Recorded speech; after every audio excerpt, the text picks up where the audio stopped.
think the myth comes partly because big brands often have very simple taglines that try to communicate their value proposition, and we can mistake that as the only reason we know them or distinguish them or value them is that, they've said it a million times. Yeah, okay, so that's true. But the story of how they deliver value is much deeper and more nuanced, and the essence is much more important. And I love the word story because the real value is telling the stories about the outcomes and the value that we deliver to people like the ones we're targeting to sell more services to. And that's really what resonates. Let the stories be the best marketing that we have.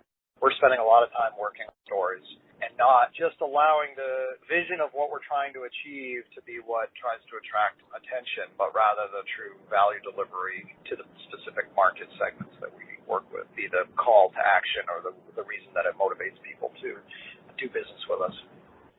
It's easy for me to say these are outcomes that somebody should care about or I think the market cares about. And so the work you do helps to validate, first of all, that those outcome stories are things that the market actually values. I mean, we can say my value proposition is, real food, real fast or something like that, but ultimately, is that a value proposition that the market cares about or an outcome that they care about? I mean, presumably if somebody's bet their business on it is, we make a lot of assumptions as business owners because we see it through our eyes and why the buyer would value something or should value something.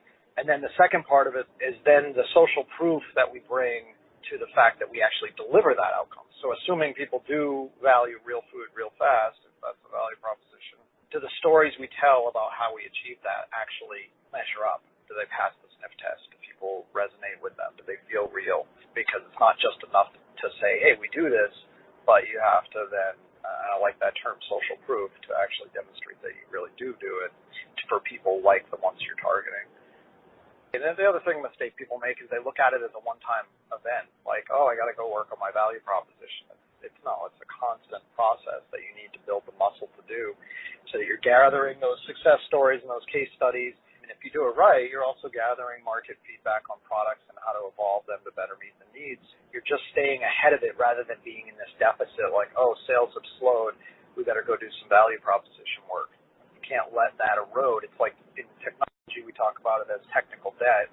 We could argue that there's such a thing as value proposition debt, that you haven't stayed current with why people buy, why they stay with you, and what you need to do to your products to continue to make them relevant.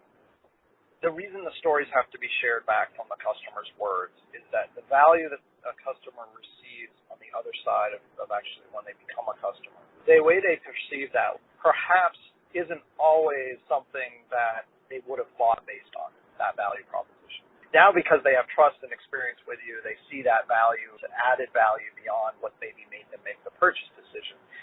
And that's why we can't just say to the market, we deliver peace of mind.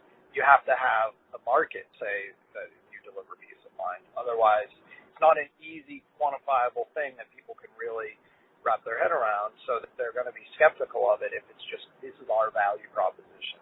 Whereas if it's all through stories and customer experiences and references, to me, that's the only way you can truly deliver the social proof that can really get people to buy non-ROI based value propositions. Those are easy because people feel comfortable. They know how they're going to measure it. But I think it is really true that with the other things where a lot of your value is created and delivered, it's really important that you only feed that back with the customer language and customer stories, not your own language and your own summation of what